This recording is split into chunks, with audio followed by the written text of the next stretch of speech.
a lot of things were going wrong for me. And I was in real estate and in lending business. Real estate market crashes in 2009, and I wasn't happy. And then all of a sudden, once it all crashed, I said, this isn't what I wanted.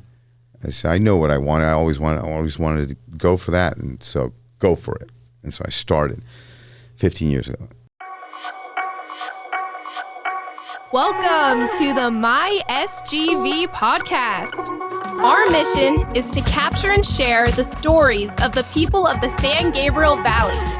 We believe our diversity is what makes the SGV great. And no matter where you're from in the San Gabriel Valley, you will feel welcome. All right, SGVers, welcome back to another episode of the My SGV podcast. Thank you for tuning in and spending this time with us. If you're a returning listener, we do appreciate it. And if you're new to the show, welcome. We capture and share the stories of the people from right here in the San Gabriel Valley. Well, Scott, I know that you enjoy comedy. I don't know if I've asked you if you've ever been to a comedy show, but have you been to comedy shows? Do you go to comedy shows? I don't think I ever have, other than I remember seeing Rodney Dangerfield live, which was live. Yeah, I saw him live on a tour. He did not a concert, but a tour. You know, this was probably 40 years ago. Mm-hmm. It's the only one I can remember. Yeah, no, I don't go to clubs. You know, I'm just like, but I love comedy. I love it. Yeah, I do enjoy comedy. And I thought about, you know, if I went on a date to comedy, I'm married, but, you know, if I went on a date, if someone goes on a date to a comedy show, it's pretty revealing as to what you find funny, what you find offensive, and what you don't, right? Oh, so yeah. It's right. like a little screening, if you will, of who this person is.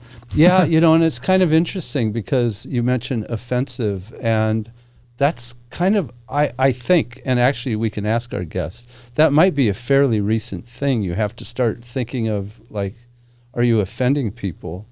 And wow, yeah, that's an interesting topic. Yeah, I do enjoy comedy. I enjoy stand-up comedy. Some of my favorites now that I can think of are like the cleaner comics, Michael Jr., Angela Johnson. You know, they don't rely on like cursing or toilet humor to generate laughs, and I think they're so brilliant in what they do. I agree with you. I don't happen to know those two comics that you mentioned, unfortunately, but I think of, I can't think of the guy, you know, he always makes jokes about how white he is, and usually he talks about, you know, food, and Jim Gaffigan is his name. Jim Gaffigan. Yeah, he's very clean, you know, but it's okay to hear, you know, a little bit, like, another one I like. Well, I'm sorry, I can't remember the names, but anyway, yeah, I kind of am with you on that. I don't like the toilet humor type. Who's the comedian? He does. Is it Larry something? He has a HBO show. Larry David. The cable guy. Larry David. Larry David. Larry David. He's got a potty mouth though. Yeah. You know, it's sort of creating these awkward scenarios. But before we get into our guest, thank you to Paris Baguette San Gabriel for providing the refreshments and treats for our guests every week. They are located in San Gabriel on Las Tunas near the Mission. So thank you to them. Well, you know, we're talking about comedy. I'm sure our listeners have already guessed the relation to our guest today. His name is Rick Izquieta. He is an actor, producer, but more than anything else, he is a stand-up comedian. Rick, welcome to the show. Thank you for having me. Stand up. I would if the mic would let me. And I appreciate your efforts to match Scott's hairdo today. Yes, actually, I wanted to make sure the cameras wouldn't go crazy, you know, and the imbalance, so we have two bright heads in the shot. Two bright people here. I'm sure you guys have like more lighting here, but you don't need it today because you got these bright heads that take up most. So you are many things, but you said among them a stand-up comedian. Yes, been a stand-up comedian for 15 years now, and started here in Los Angeles and went out, hit the road, Northern Cal, Vegas, Texas, and it's been expanding a little bit more now. I'm doing shows in the ocean, How do the fish like it? Yeah, Ariel and her friends, right? They love me. On cruise ships is where I go now every once in a while. Alaska, Bahamas, and it's always the same people sometimes. Really? So they want you to do 5 shows, 5 30-minute shows, and so that's 150 minutes, and so sometimes... Oh, yeah, because it's the same people. Yeah, it's the same people. Yeah, right. And so it has its pros and cons, and so I see the same person sitting up front row that I just did a show, and so I can't repeat that. And I mean, that's how I feel, because then I feel I'm just, a robot up there. And so I have to come up with a lot of stuff or go for the crowd work with them, because I've had ships where the same faces are in the front row, the same 5 shows. Wow. And it's like, okay, just break out the notes, break out the book, the new thoughts, the new everything.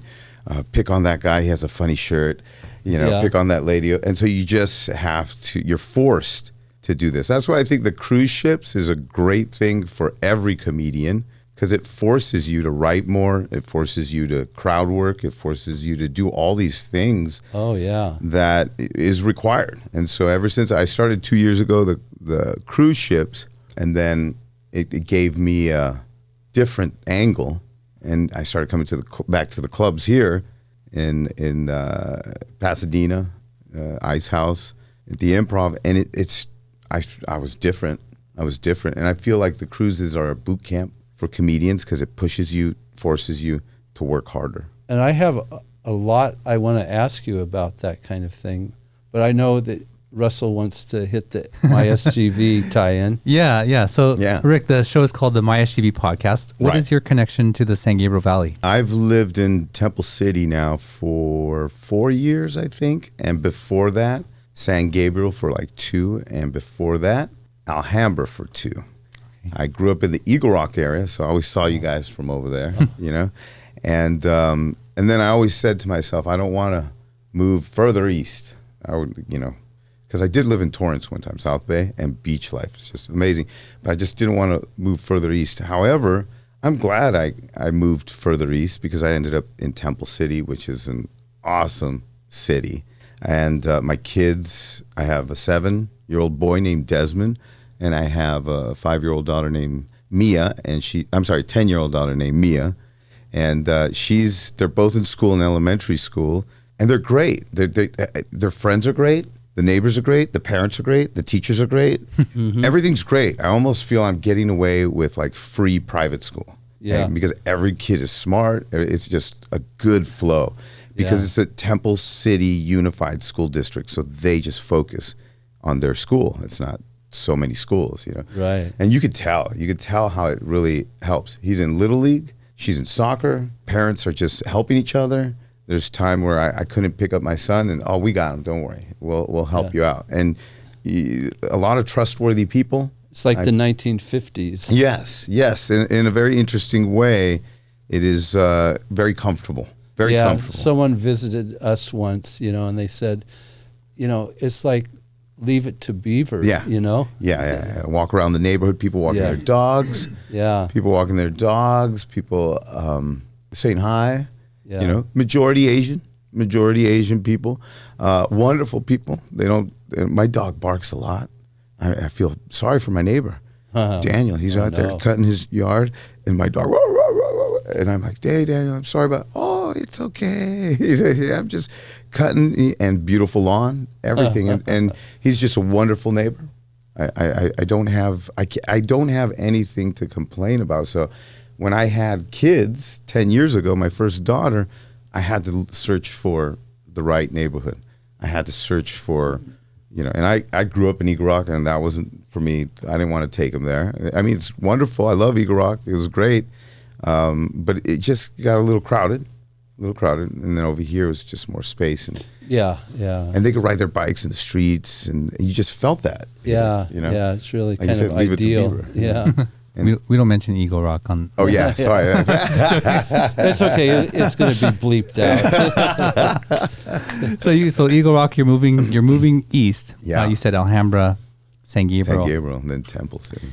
Alhambra is has really unique and different areas of both business and like residential. Yes. Very, very different. Very mixed. Yeah. Yeah, very mixed. Big parks too. Big that Almanzor.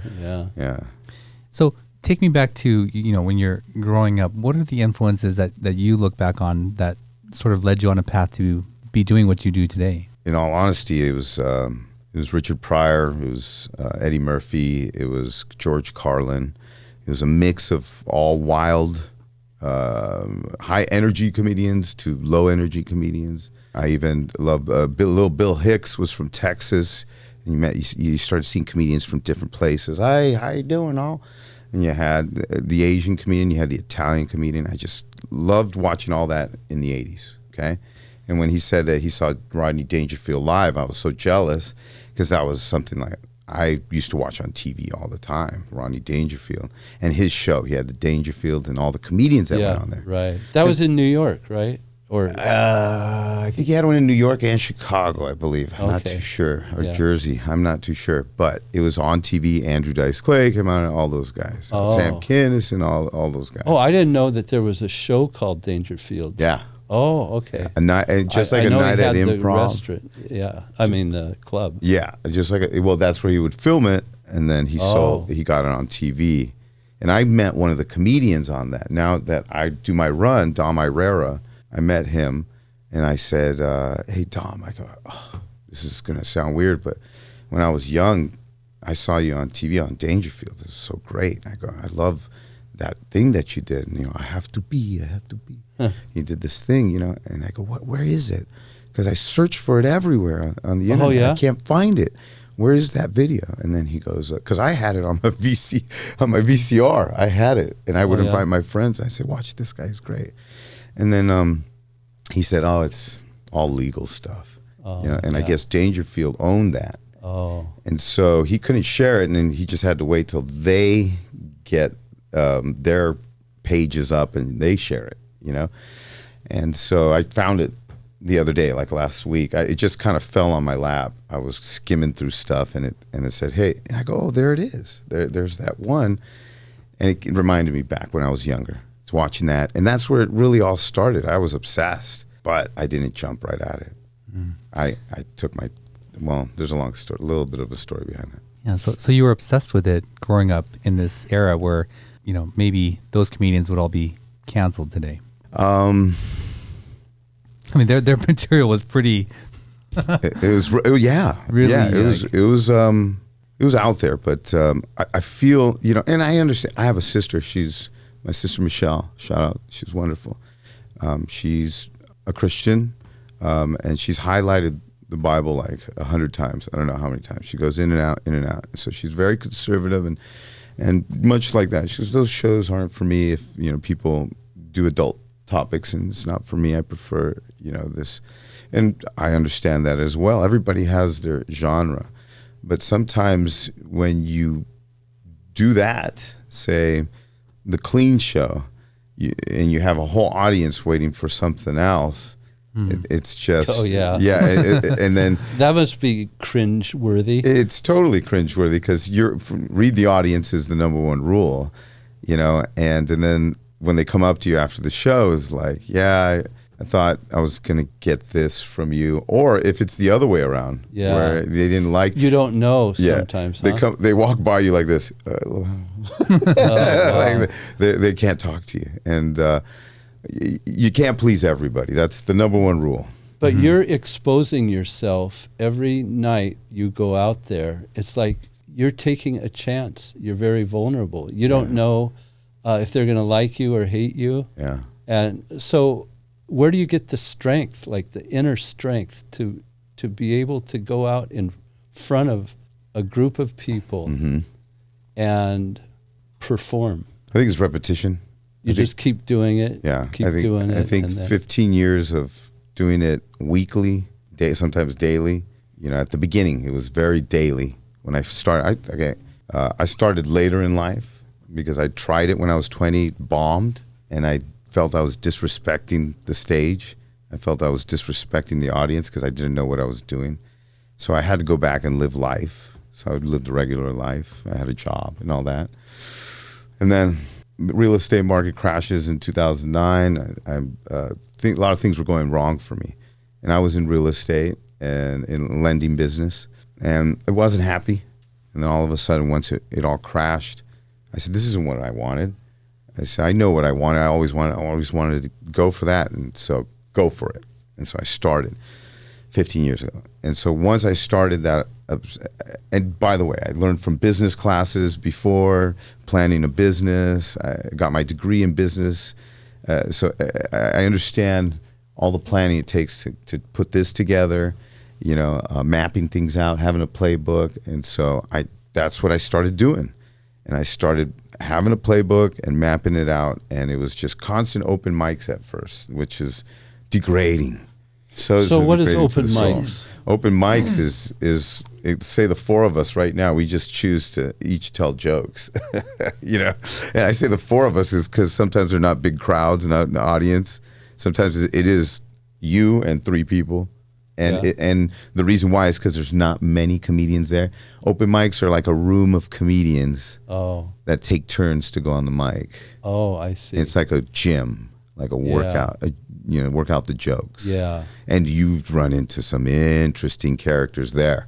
You're just like, okay, well, that guy's thinking this, Those are the ones we can't have that get the guns, It's like we should have that monitoring system in open mics. We could catch the crazies in there. Right. And so as you're going through that, you're trying to come up with your style, with your form, with what you believe in. You have to be true to yourself.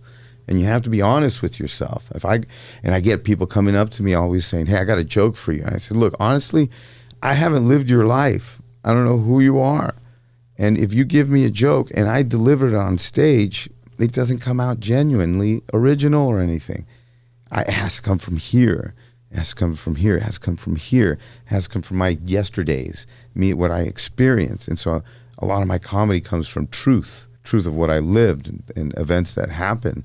And I just can't help but find the funny in it and talk about it. And people, oh, yeah, that's good, And once you find that connection, that's your gold. And the repetition of doing that. My buddy Josh Adam Myers said one time, he's a comedian, he says, when you start out, you bomb this many times and you have a good show maybe this many times. And he goes, as you keep going, the repetition of the years, you start to level out, you're bombing, you're not bombing. And then all of a sudden you're just killing, but this never goes away. This never goes away. You never know what happens one night, how people are feeling. If everybody in the audience has, a dead relative last week, it's just, you never know. And that's the beauty of live comedy compared to social media comedy. You get it on your phone and you get it in front of you, but you know what's going to happen because it's just going to keep repeating the cycle. You don't get that in live comedy. In live comedy, we don't know what's going to happen. What might happen tonight. But I've always seen this guy. He's always gone this way. Or I've seen that. And so you start to gain fans, and that's where I'm at. I'm slowly gaining a fan club, but still doing comedy for people who don't know me. What was it like when you were in your 20s and you first started out? I mean, I get nervous just thinking about that. Like that's something I don't think I could ever do. What was that first experience like? It was horrible. It was a nightmare. It was a nightmare because I remember I was like 24, 25, and I went to the Comedy Store in Hollywood, because open mic night, Monday night. I did not know the rules. I did not know the feeling in that room. And so I went, and what it is it's a room full of comedians that are the most judgy comedians in the world, and they're just like, this is Hollywood. This is the Mecca. Whatever you do up there, better be good. And if we don't know you, we're going to have double judgment. We're going to really judge you hard because we don't know who you are. And so I went up, and I remember there was this guy named Larry Melrose Green, and he was... Oh, yeah. He's... You remember him? Well known, yeah. Well, he was one of Howard Stern's guys. That must be where I heard of him. And he was a little cuckoo, and everybody didn't think much of him, but he would stand on the street and hold signs in Melrose. Right. and he was crazy guy. And so he was hosting, and I went up, and it just didn't go good. It was only 3 minutes too. What's wrong with me, right? It just didn't go good. I was just young. I didn't, and I'm nervous, and people just staring at me. And then I walk off, and even Larry Melrose Green goes, "What was that?" And then I was like, okay, I can never come back here. I can never do that again. I can never, and it just stayed in my mind. And I told myself, I gotta just figure out how the writing is, get comfortable in speaking, all that stuff. So I started writing, and I wrote every week of that time, and never went on stage, but I wrote. And I would try the joke myself. I'd be at parties and go, "Hey, did you ever see this?" And then guys would laugh. And I'd go, "Okay, there's got something there. There's something. That's working." I would take speech classes. I was in Toastmasters. I was in real estate, so I joined the Board of Realtors, and I became education committee. And I just said, "Hey, I got a great idea for a class." I said, I'll do home loans. I'll teach everybody how to pre-qualify with their head, not with paper, nothing." And so I would go in front of 100 realtors, and I would give a class that had a lot of jokes. and so I was just kind of being funny and using that means to try and become what I wanted to become. And then a friend of mine, I got to say, Isabel from elementary school, I see her doing comedy on YouTube, and I said to myself, wow. I said, she's doing it. I said, And I reached out to her and I said, "Hey, I know you're doing comedy. What made you do that? How you do it? What goes on?" And she said, "Rick, you'd be the funniest." She goes, "You'd be so funny, Rick. You need to do this. You're funny." And I said, "You haven't seen me since elementary school. What are you talking about?" Wow. And she reminded me, and she goes, "Rick, you used to sit at the table at lunch and tell us all jokes. And you would be telling us these jokes that your older brother told you at home the night before while you were having dinner. And you would bring them to school and you would tell jokes and you would kill and you would do great." And that's what I said, oh my God. That's when it all started. When somebody asked me when did it all start, I think, maybe when I was in second grade, first grade, third grade. And I watch my son right now, being the little funny guy out there. And he looks exactly like me, and I'm like, oh my God, it's hitting me like, oh, okay, I get it now. And so when Isabel told me that, it was January 2009, and I was going through a surgery that I had a tumor in my leg, and I was going through am I going to die or not, type of thing. And they got the tumor out, and everything was fine, so I could keep going. And I was in a relationship that ended. So I was going through that, and I was losing a business in real estate. I was going through that and had to sell my house through a short sale. So a lot of good material. Trauma. Trauma equals comedy. Exactly. Yeah. And so it was all piling up on me. And I said, I'm just going to go do an open mic in downtown Los Angeles. And I looked up something on the internet, and Craigslist or something, and there I went, and I did 5 minutes. And it went really good. It went really, really good. And people were laughing. It was a good time. And I was so excited. My heartbeat was like, this is awesome. This is what I always wanted. I think I got it. I got to just keep figuring this out. And the guy goes to me, goes, "How long have you been doing this?" And I said, that's technically that's my first time, but technically it's my second time. But it's been 15 years since my first time, you know what I mean? And so I go, but yeah, I just been getting ready for this, I guess, and it's been on my mind. And then he said, "Don't quit, don't quit, keep going. That doesn't look like first time stuff, And I had other comedians tell me that when I was at 6 months. "Dude, I thought you were going to be 6 years, 7 years, So then you go through learning the industry and understanding it's not all bells, and flowers and the cutesy stuff that you see. And there's the dark side that you go through, of this industry. And that is, it being a pecking order. People sometimes succeed by who they know and what they do for them and stuff like that. It's not, if you're funny, that's good, but it's not, sometimes that's not the most important thing, I notice. So I start going to clubs and I start trying to get in to things. And this guy invites me on a show, and he says, "Hey, where are your people?" And I said, this was like my third time, fourth time, and I said, "Oh no," I said, "this is a secret. We can't tell anybody I'm doing this, until I really get it down right." And he goes, "No, I don't think you understand." He goes, "You're new at this, and you got to bring 10 people, or else you don't go on stage." Oh. And so these are called bringer shows, and it's really big in LA, not so much in other cities and other, New York, not so much, but in LA it's big. And it's unfortunately a producer making money on new dreams, okay, that he doesn't pay them, and then their family and friends come and pay, and they pocket the money. Some comedians are against it, some don't like it, some but you got to jump through the hoops. You got to go through these things. Another thing is opening up for somebody who maybe has been in the business for a long time, been on the Tonight Show, been on all those things, and they go through their ins and outs of lives, and you have to be there to deal with that. And sometimes it's tough, sometimes it's not, sometimes it's great, sometimes it's just it's such a roller coaster ride. Sometimes you're like, I can't believe this just happened to me. You gotta be kidding me.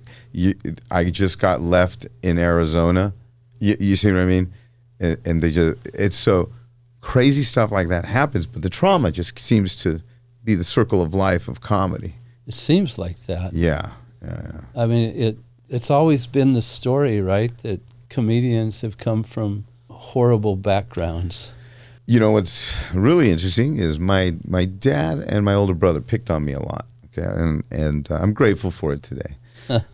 And we had a reunion last summer, me, my dad, and my brothers. And yeah, I haven't seen my dad. I didn't see my dad like in 20-something years. He lives in Ecuador, and that's where we're from, Ecuador. And so we brought him down to Tijuana, Mexico, and my brother has a condo down there, so we had a reunion right there.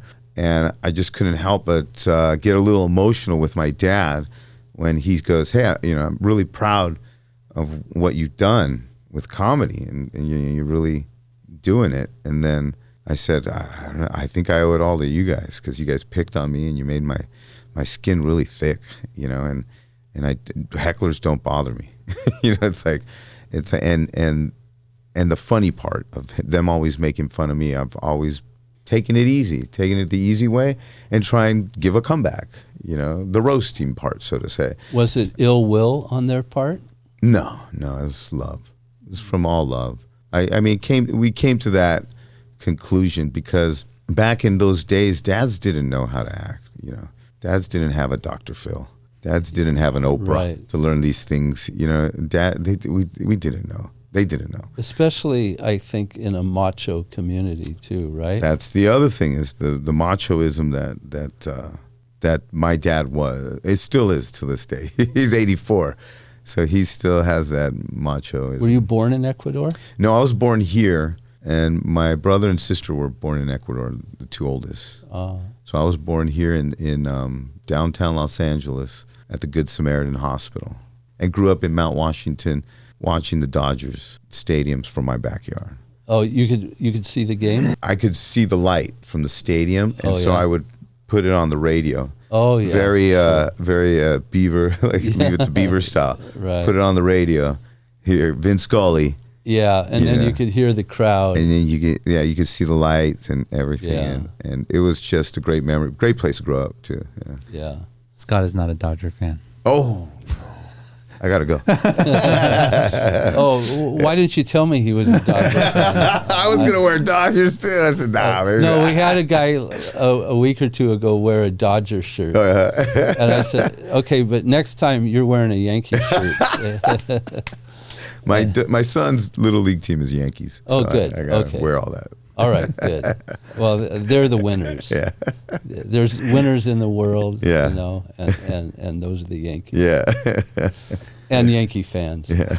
So, Rick, you came back to comedy after this long time off, and you had some initial success, and this person who saw you sort of gave you some words of encouragement and sounds. Yeah. And did you decide then, or before then, like when did you say, okay, I'm just going to go all in on this and pursue it fully? That night that I had that successful 5-minute set, I skipped to my car. I literally skipped to my car. Oh, yeah. And I was excited. And I said, I'm going to move to downtown. And I actually moved to downtown because I was living in the South Bay, and I moved to downtown LA. I got a loft up there. And I said, this is a perfect place to be depressed and write about it. And I just started taking notes. I bought a bunch of the notepads. And every time something funny would come up, I'd put a note, put it on the wall. Put a note, put it on the wall, put a note, put it on the wall.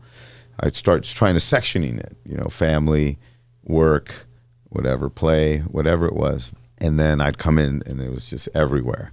And that was my life. I still had to have a job, a full-time job, which was since I had the real estate experience in the market crash, I was at an asset management company selling foreclosed properties that belonged to JP Morgan Chase, to not selling them, but trying to manage them along. So it was a pile of stuff, a lot of work, 9 to 7 p.m., overtime. And then right after that, I didn't have kids or anything, but right after that, I would go straight to the open mic. That was my life. And then straight home and write and keep sticking ideas on the wall. Boy, the discipline that's required is incredible, isn't it? I would schedule open mics. Luckily, the system was there for me to see it through the internet about open mics that were, available. So I would schedule open mics, and I had a calendar right there. And I said, okay, I got 3 tonight, I got 2 tomorrow. And I was just disciplined, like you said. So when you said, where I get the passion to do this, it was all the repetition from those days, that's built up in me and said, hey, you've earned it. You've put the time into it. You love with a passion. You've already gone to the point where you can have fun with it, and people feel that now. And that's where you kind of become a professional, is when you're just up there and you're not really worried and you're just having fun, and they're having fun with you and laughing.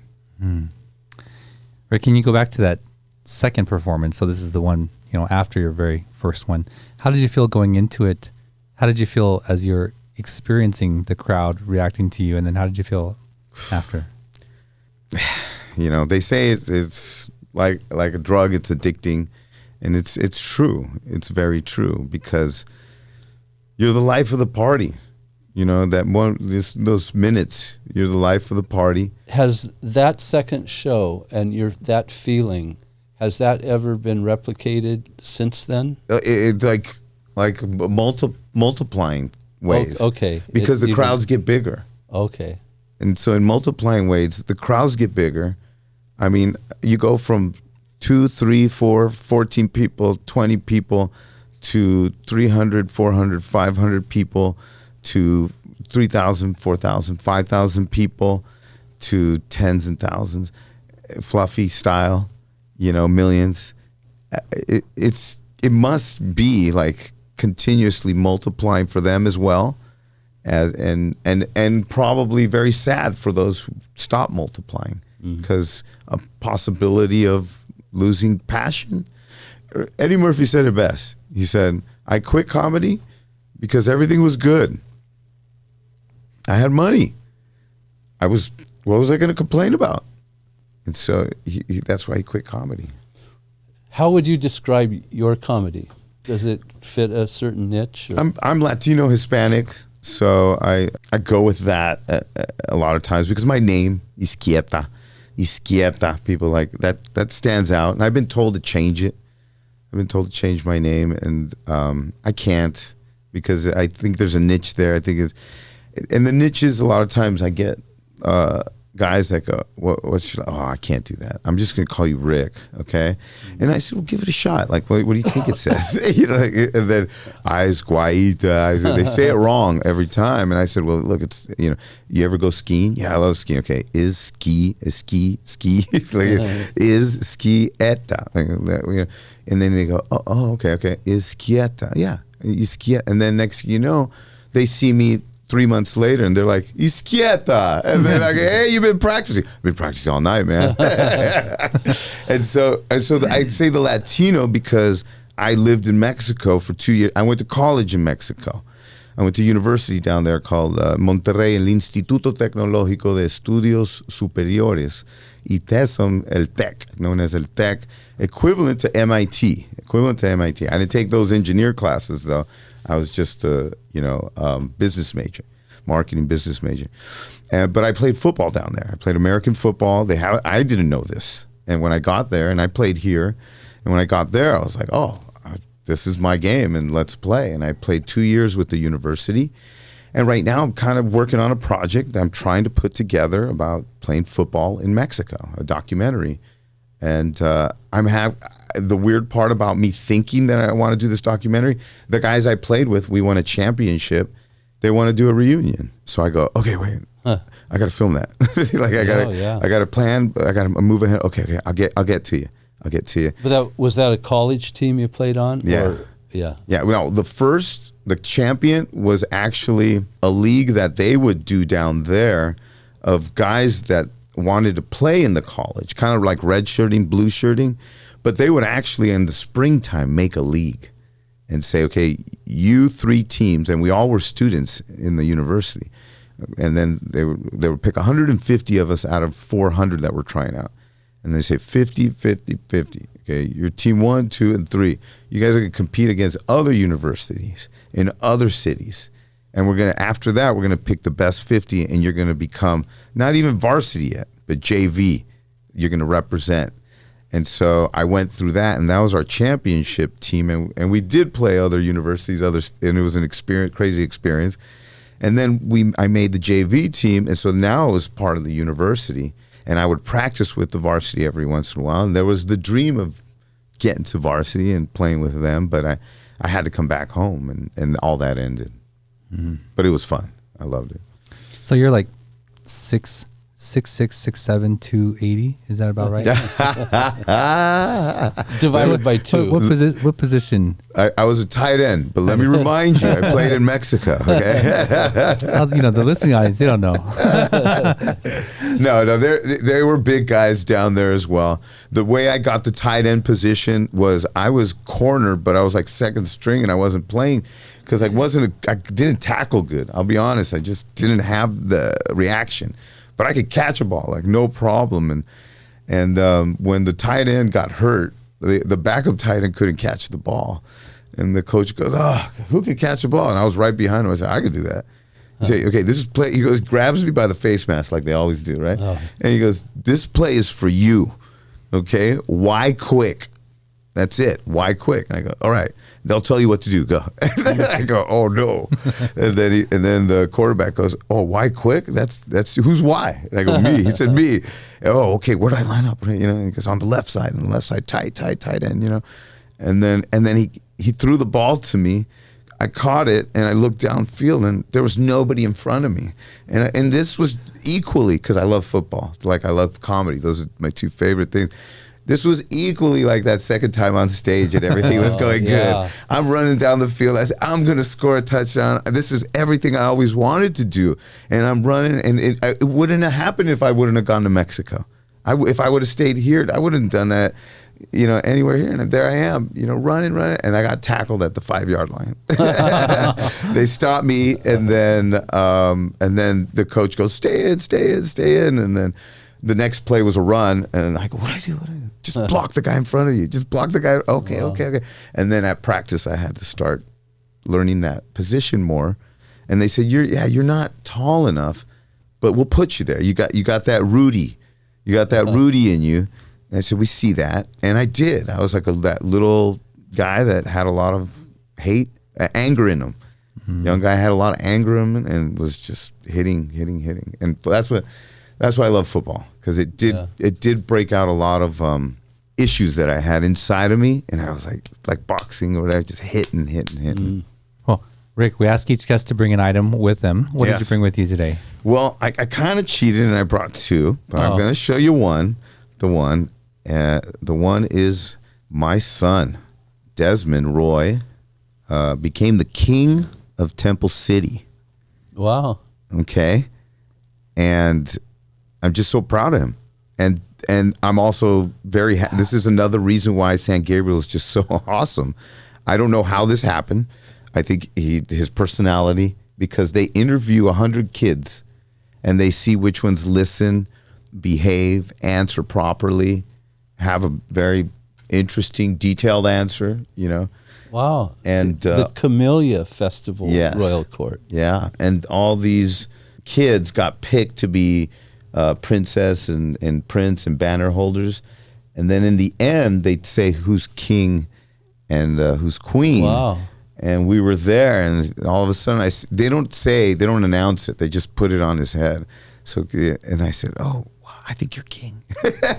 So where is he? He's right there in the front. Right there. Right there in the middle, front. Wow. And he was in the parade, waving his hand on a float, a little float being pushed by other people. Yeah, again, it's like a leave it to Beaver feeling. He's so right about that. So when I get people telling me that California's this and California's that, and I'm on boats and ships and people from Alabama, where are you from?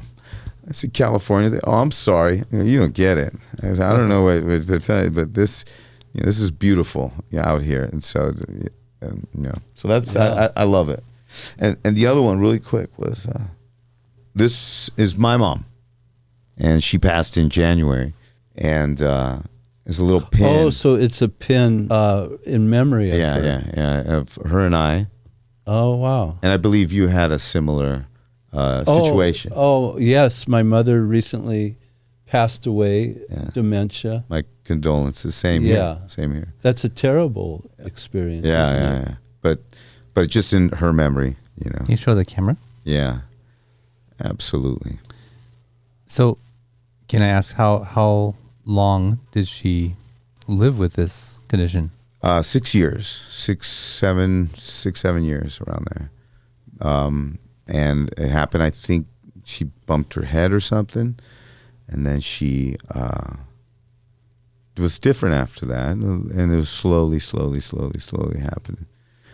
And a lot of challenges in it. I saw a comedian last night who's now going through it. And she gave me a hug. She was like, her name is Monique Flores, and she goes, "Hey, sorry about your mom." And she gave me this hug that I was like, wow, that was a long hug. And then she says, I'm going through the same thing right now. And it's weird because it's almost like we feel we have to be coaches. We have to kind of let them know, the things that you don't want to fall into, the traps you don't want to fall into. It's like, Mom, how are you thinking like that? What's wrong? It's like you can't fall into that trap. You have to learn to accept it before it comes around. And there's this great coach on Instagram. I wish I had her when I was going through it. I don't know what her name is, but I seen her. And she calls herself like the dementia coach. And she coaches the family members that are going through this. It's a horrible thing to watch. Tough. Yeah, the decline. Mm-hmm. Do you ever include her in your comedy now that she's passed as a way of sort of healing? I was on a cruise when she passed, and then I had one more show, and I was like, I got to do this show, and I was like, okay, and I do include her. I have, because she has an act. She had, "Ay, mijo," that's what she would call me, mijo. This was always fun. I would always mimic her when we were young. Mijo. And so, and she took care of me. Like, she was just, even when I was a 40-year-old man. "Oh, come here. I'll take care of you." Just that mother instinct. And so that was the kind of thing that I would talk about with my mom. And her accent being funny. But that day when I had to do that show, I said, because she was an actress and a theater. She loved doing theater stuff in Spanish. So she was involved in all the theater community, East LA, Echo Park, whatever. My mom was doing, and she got on a TV show where she walked in as this lady in a supermarket, and this guy looked at her and goes, "Hey," and she goes, "Hola, señor," and that was her line, and she did that, and so she was a performer. So as a performer, the show must go on. That's the number one rule as a performer. The show must go on. I did have another cruise after that, but I canceled it. I said, I can't, keep doing it. But this one, I'm just gonna go out there and I'm just gonna do it. there was one chair, and the room was filled, was packed, but there was one empty chair. So I was like, wow, she's here. She's here. And so that's what I was kind of pumping myself up for when I was getting ready. I was like, hey, let's do this, Mom. Let's do this. Let's. Did she see you perform? Yeah, loved it. Yeah, she loved it. She would laugh. I have this one video that I put up where because she was a salsa dancer. She was a great salsa dancer. She would teach, and she's just wonderful salsa dancer. So when she was going through the dementia, she was like, I need to go out. I need to go out and dance. And I need to go, somewhere. I need my heels. I need my dress. And everything. I need a doll up. And I was like, Mom, come on. We can't go. I said, what are you going to be like in a walker? Dance with a walker? And so I started making fun of that. And there's this video of me dancing like I'm on a walker. And my mom I'm killing. My only audience member was my mom. And she's laughing. And, when I watch that video, I see also the other thing that kind of gave me comedy was she always laughed with me. We always laughed, a lot. So it was like, oh, okay, that's where I got this from, is watching her go through, her stuff. And, it's a beautiful thing, when you have she was an animated woman. Yeah. And that's what people would laugh about her. When I talk about her panicking, I'm going to do a show at the beach. No, mijo, no. The sharks, I do a show on the ocean. No, mijo, the tsunami. So, she would just bring up everything that could possibly happen. And then that's how I grew up, very protected. You said you did 30-minute shows, or you do 30-minute shows on cruises. Yeah. Is that a typical time period for a show? A headliner. A headliner. Yeah. So if you're at the Ice House, would it be 30 minutes, or do they have different? Depends. If it's your show, I'm sure they're going to want if it's your show, you're headlining, they may want 30, 45, or 60 minutes from you. Really? Now that's a lot of time, isn't it? Yeah. But when you've worked on it, when you work on it a lot, meaning when you really nerd it up and just write and listen to your sets, because sometimes stuff comes up on the sets in your shows that doesn't come up while you're writing. Yeah. And so you have to study yourself and listen what you're doing right and listen what you're doing wrong. The repetition of that helps you find more right, and you find less wrong, and you just get better and better and better. Well, if you do 30, 45, 60 minutes, do you do it without prompts and without, like referring to things, or do you have to have like a cue card, like a cheat card or something? Sometimes I'll have a cheat card, and I'll have that cheat card a lot of times when it's show number 4 and 5 on the ships, and I'm like, what haven't I done yet?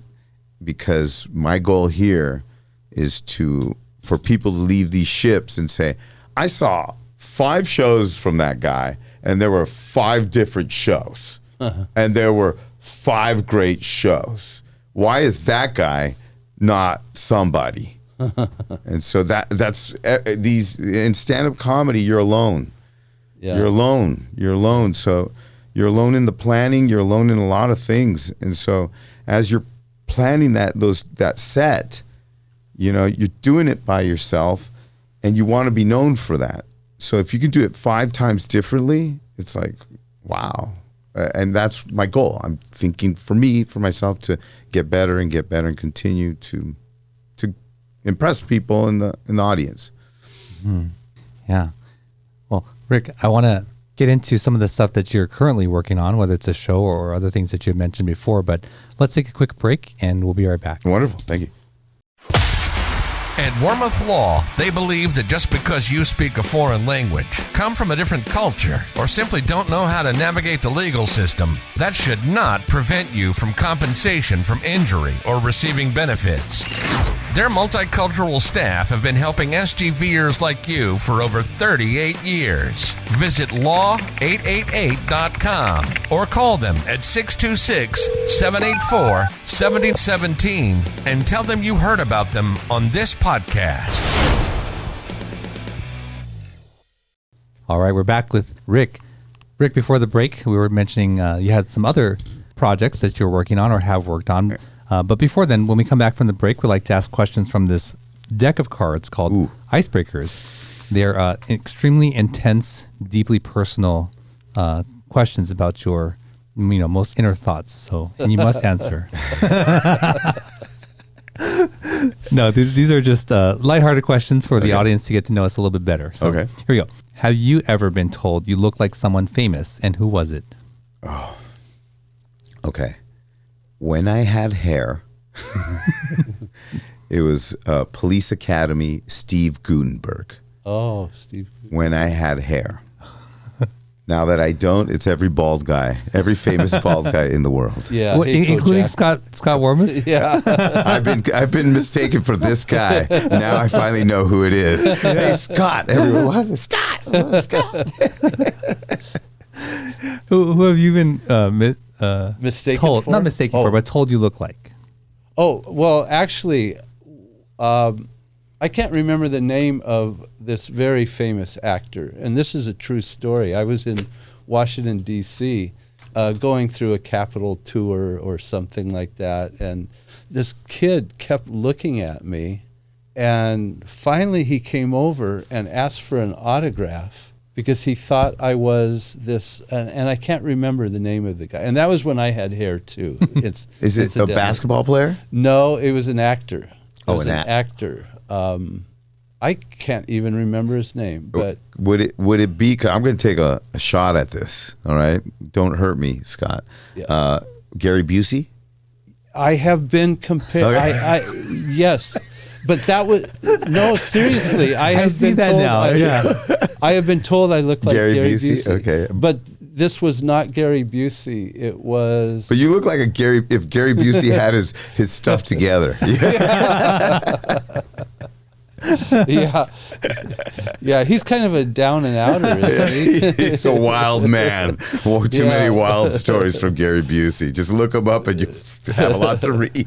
But anyway, yeah, I was mistaken for an actor, and a little kid actually asked me for an autograph.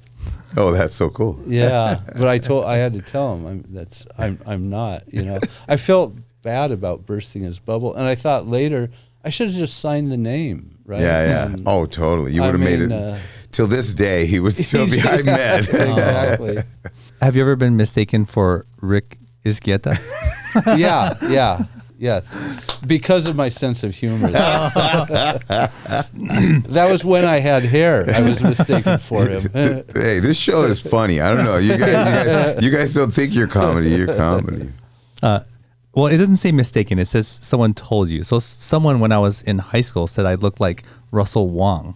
And I was deeply offended, too, because he had the same name. But that's the only person I've I would say Lou Diamond Phillips is up there. Yeah, right. La Bamba. And, but I was saying in the break, you sound like Malcolm Gladwell. And Malcolm Gladwell is one of the best book authors I've ever heard and read, because I listen to audios, too.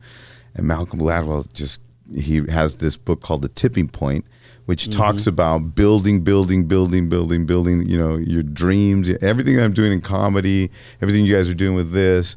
Eventually it hits a tipping point and it just kind of goes for a ride, which my friend Caesar introduced me to.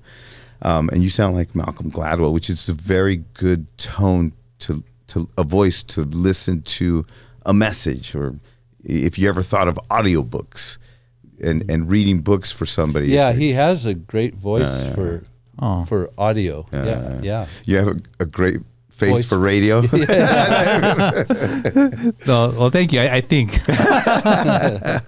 Well, to the listening audience, and if you're watching on YouTube, have you been told you look like someone famous? Who was it? Let us know in the comments, and we'll share it on a future episode.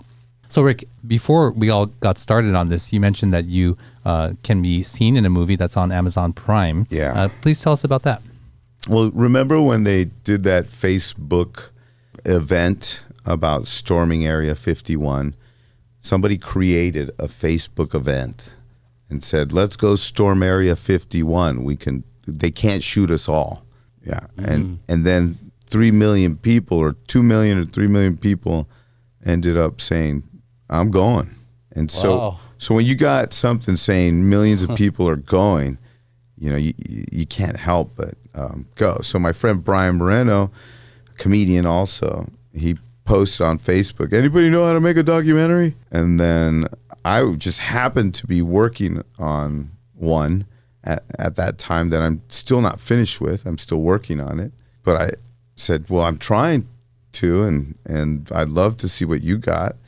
And he says, okay, we want to go to Area 51. And I said, why? And he said, because they're going to storm it. I said, who? And he said, millions of people. He goes, you don't know? And I said, what? And he showed me the millions of people going. And I said, okay, I'm in. Like when I see numbers, I said, okay, I'm in. And so we got a whole camera crew together, and he got motorhomes, and we went and we filmed the whole event. Now, like millions of people did not show up. You know, there's very few people that showed up. Very few. Very, like thousands. Dozens? Oh, thousands. like probably, I would say a little bit under 1,000 maybe. Maybe it might be in the high 900s, maybe past 1,000. But they had porta potties for millions. Oh, wow. They had a lot of porta potties, and we were there 4 days. We were always able to use a clean porta potty because there was always just keep going down the row there because they were always clean. And we just filmed the whole weekend. My job was just, we have a videography company too with my brother, and so I got the cameraman and I got the sound guys, and I was in charge of them. I wasn't even charging them. They knew what they were doing. I was just watching the equipment, so to say, you know. But when he told me that idea, I want to go. I want to be there. And so I was there. I introduced, when they had a big show at the event, we had a comedian dress up like an alien, and he dressed up all in green. And so I introduced him. I said, hey, who wants comedy tonight? But I first asked him, hey, who went with us to go rush, you know, Area 51, storm Area 51? Who was with us? And there was hundreds, you know, about hundreds, a couple hundred. Yeah, they all. I said, you liars! You weren't there. We were there. We were all there. And then that got a nice laugh. And then I introduced the alien, and he did. You know, I said, the funniest guy from outer space. Give it up, you know, for this alien. I'm gonna watch that tonight. Well, it's no Oscar. It's no Oscar award witty. It's just something that this guy put together, and it was all in his mind. Because if he put it on paper, we couldn't do that, because then you lose the certain legal aspects that he's approaching, and he's trying to make it a documentary. And so we're like, where do we go next? Just sit tight. And so he had everything up here, and he came up with it. We filmed it. He edited it, and then when he said he had it, I was like, oh, interesting. Then he sold it, and he got it out there, and it came out September 2021. And my friend Brian Moreno, who's all his idea, his baby, and he's the leader in this movie, passes away in November 2021. Wow. Like 2 months later, a heart attack. Wow. Young, 40s. And I'm like, oh, we were all in awe. And we're now trying to still kind of think of a part 2 in his favor, you know, in his honor also. And, you know, and see what we could do. Like something out of the, you know, something to bounce off of it. It's just in the thinking process. But there's a lot of things in the thinking process, you know. Scripts for this, scripts for that, documentary, the football in Mexico, you know. So I tend to, somebody told me to focus on one thing, and they're right. But when you're focusing on one thing, and then somebody who's involved in that one thing can't go because they have something personal, which is understandable, then you got to put that thing aside. And I'm not going to sit there and twiddle my thumbs, you know. So I'm always like, okay, I can't do that. I'll work on this, and I can't do that. I'll work on this. So, and what I've been doing is just kind of building an inventory of ideas and thoughts and movies and pitch decks and all these things that, and me and my brother Adrian, this is his saying. I just want to, it's ridiculous because of him, but it says, whatchamacallit, what's am I going to say? Because because he's a guy who just can't think of what he's going to say. And every time he comes up to me, he goes, Rick. And I say, what? And he goes, whatchamacallit, what's am I going to say? And then I say, Chris, don't do that. I said, I hate it when you do that. And I said, I'm going to make a T-shirt now and sell it. And I sell them after the shows. I got you guys some. I brought some. Yeah, thank you. And if you got a teenager, it's better for them. They'll love it. I think they'll like it. Rick, I'm curious. How do you get to Area 51? Vegas, and then northeast from Vegas. So once you hit Vegas, instead of going to Zion, going Utah, you keep staying kind of on this highway that goes northeast, and it goes to, I think where Area 51 is a city called Ramona or something. It starts with an R. Ramona, like a woman's name. So it's supposed to be an hour flight from Henderson. So what An hour? Flight. Oh, wow. So how long did it? How do you fly there? No, I mean, this was from the employees who were working there. Oh, okay. Yeah. You know them? No. These are just in documentaries. Yeah. So it's like what, 2.5 hour drive, 3 hour drive From Vegas? from Vegas. Oh, that was another 2.5. Yeah, around there. Yeah, we were going slow because we had to stop and film, and so we did a lot of that. And just Google, like you just put in Google Maps, like Area 51, and you get directions? You know what's really weird is we had no control, and it felt like, where is he taking us? And we were all getting bothered and feel like this is dumb, you know? And in the end, that's what he wanted out of us. He wanted us to feel this way. And so he got it. And we were like, what are we doing here? And so then we would do something videos, and he would say, you know, hey, you know, just be real. What's going? This is nothing here, you know. Like, but I'll be right back. And they would go, what are we doing? And then so they filmed us, and just tired and in the desert, it's hot, you know. It was my birthday weekend.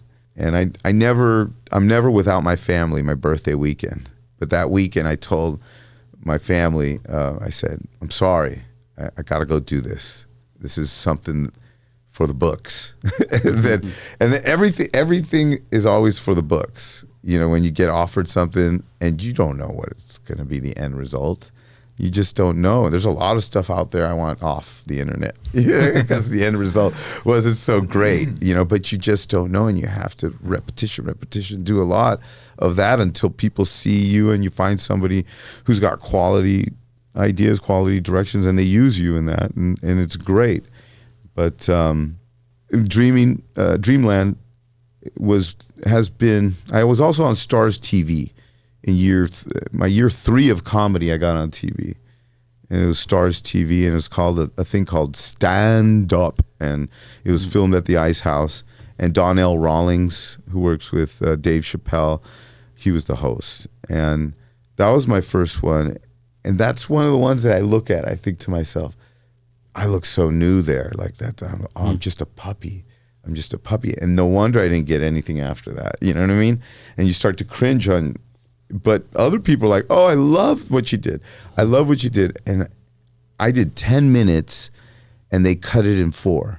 But they cut everything wrong. Huh. So when I'm with my family and we're watching, we're getting excited, I'm just like, that's not how it goes. I'm watching. Oh, that's disappointing. Yeah, that's not how the joke goes. And then all my family's like, yeah, that's not how it goes. You missed the end. You missed the beginning. You missed the middle. Because I did 10 minutes and they cut it up their way. Yeah. Which I understand. But I didn't know. I was new, and it was disturbing, but that was a phase in the career that you have to go through. Because remember when you said, how did you feel when you did that one, and you realize, and I felt so great, then that's right up here, but then comes down here, and then comes up here again, and then comes down here again, and comes up here again, and then comes down here, and it stays down here for a while, you know, and then you're like, hey, up there, what happened? Anybody? yeah. And it's just, you just try and stay patient and keep working. Now, right now, people look at me and they're in the industry, and I went to where I went first time and I bombed and I never came back. Okay, the Comedy Store, the original room. I went there one time. I've been there 3 times, 4 times, maybe in the last 15 years. I'm not too hip. I'm too old and I'm too hip on hanging out. And that's what a lot of comedians do. They hang out. They hang out with each other at clubs. And I got kids. I'm not in. I don't want to hang out. But I would go to that club and I would do my sets, and I would have decent, not so great sets, and I would be like, what's the thing about this club? What's the bad luck? Is it? No. And then one time I went, and there's this guy named Earl Skakel. He's a funny guy, big fro, glasses. I'm waiting to go up, and he's bringing up comedian after comedian after comedian and making fun of all of them. And he's, this guy, this guy. Oh, this guy. And I'm like, what's he going to say about me? Oh, God, what's he going to say about me? And then when it was my turn, he goes, this guy is the hardest working comedian I've seen on the internet. And I was like, wow, somebody noticed. Like you couldn't help but feel like, wow, somebody noticed, man. And that guy, of all people, I look up to that guy. I go, he noticed. Wow. And I've had in run-ins like that with Damon Wayans, who Damon Wayans looked at me and he, told me a thing I did on my joke, and he goes, and I said, oh, thank you. Damon Wayans Jr., who left the club and then came back just to tell me, dude, you were funny. Wow. And I was like, you came back just to tell me that? And they're nice guys. The Wayans family, just incredible people. Just incredible. I haven't met them all, but they're just wonderful, wonderful people. And little by little. And I got to give a big shout out to the guy who taught me and took me on the road and everything, Willie Barcena. He's, from L.A., and he's the only Latino that's been on The Tonight Show 12 times. Wow. Through the Jay Leno years. Wow. And right now he is killing it. But when I was working with him, he was going through a time it was rough. It was, and we go through that, all of us. But right now he's doing great. He's getting all the attention he should get. But a lot of times those comedians tell us, you do not want to be comfortable opening for me. You do not want to be happy opening for me. You do not want this. You want more. You have to be a headliner. And if you want to be a headliner, listen to me about this. Listen to me about that. And so the whole coaching thing comes in. The whole mentorship comes in. Things you had never had any idea when I'm watching Rodney Dangerfield. Mm-hmm. Never had any idea this stuff is going on in the background. Yeah. And he's right. He sets down the rules, everything. And now I'm in that position. And I'm working with guys who are opening for me. And I have to think, do I want to bring this guy who just wants to sell his stuff, who just wants to get his fans, or do I bring somebody that's going to be a team player? Yeah. Yeah, there's definitely lots of rules for every industry, it seems like. Once you're in it, you sort of see behind the curtain a lot. So Yeah. Well, Rick, we're going to move on to the final segment of this show where we get to learn more about what you love here in the San Gabriel Valley.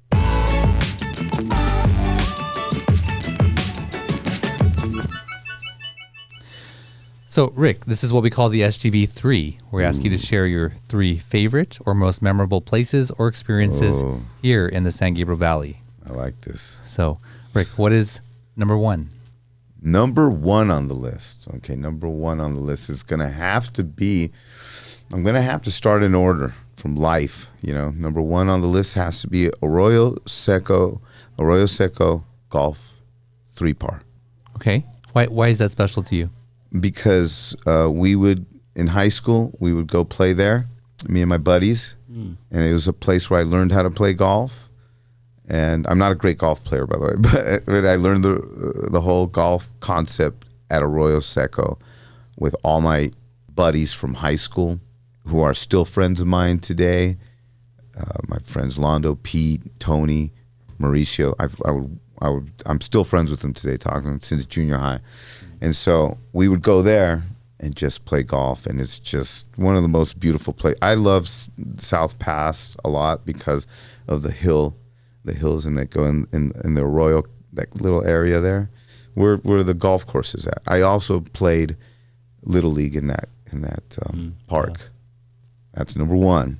Number two has to be the Pasadena Ice House Comedy Club. And you know, we've had other people mention that as well. Yeah. You're not the first. Oh, yeah? Oh. But of course, they were not performers like you were. Yes. See, the Pasadena Ice House Comedy Club gave me a lot of opportunities when I started coming up. A shout out to Bob Fisher and Mitch Fisher, which are the past owners of this club. He sold it to Johnny Buss. The Laker family? Yeah. Sold it to Johnny Buss, and now Johnny Buss and Penny are taking it to another level, a different level. Very nice. I just did my first performance there since pandemic, because when there's change in ownership, all that history goes away. You know, I would walk in there and everybody knows your name, you know, like cheers. That was my cheers. Hey, how's it going? Hey. Hey, Rick, you want to go up? Really? I'd love to. Yeah. And so that was my playground, you know, and then pandemic hit and they were selling through pandemic, and then the new ownership came in, and I came when it started, and they're like, who are you? And then I just, and I see all these comedians on the wall, and I was like looking for my picture. It's not up there, you know. And then I was like, I'm not up there, but you know, I got all these flyers that I've done like tons of work here, and so it's been a struggle getting back in, you know, to prove yourself type of thing in your own home turf club. Wow. But I have a very close connection with that place, and I'm not giving up. And I recently just performed there February 24th, almost 2 weeks ago. I was there Saturday night.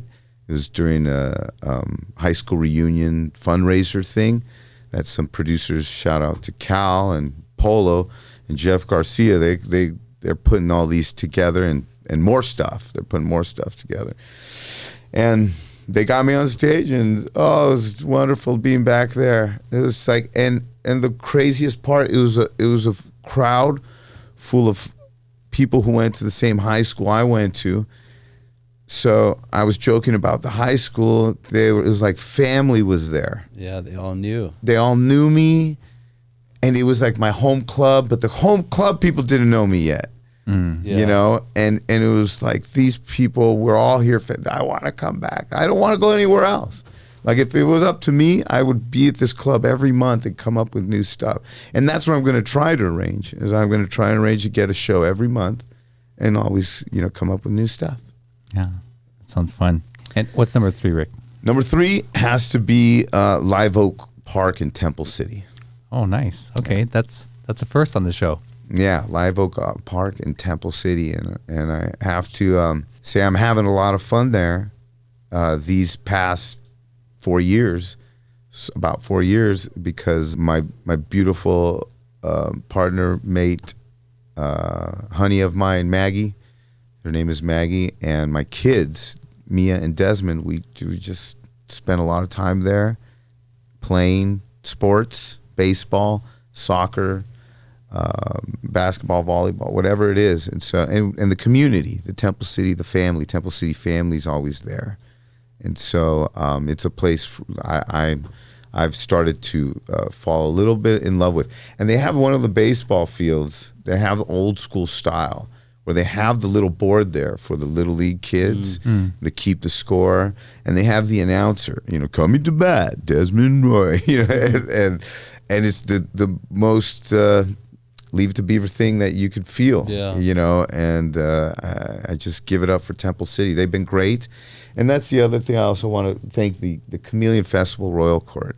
The only name I can remember right now is Dawn, and she was great. She's wonderful, and a lot of patience to do this.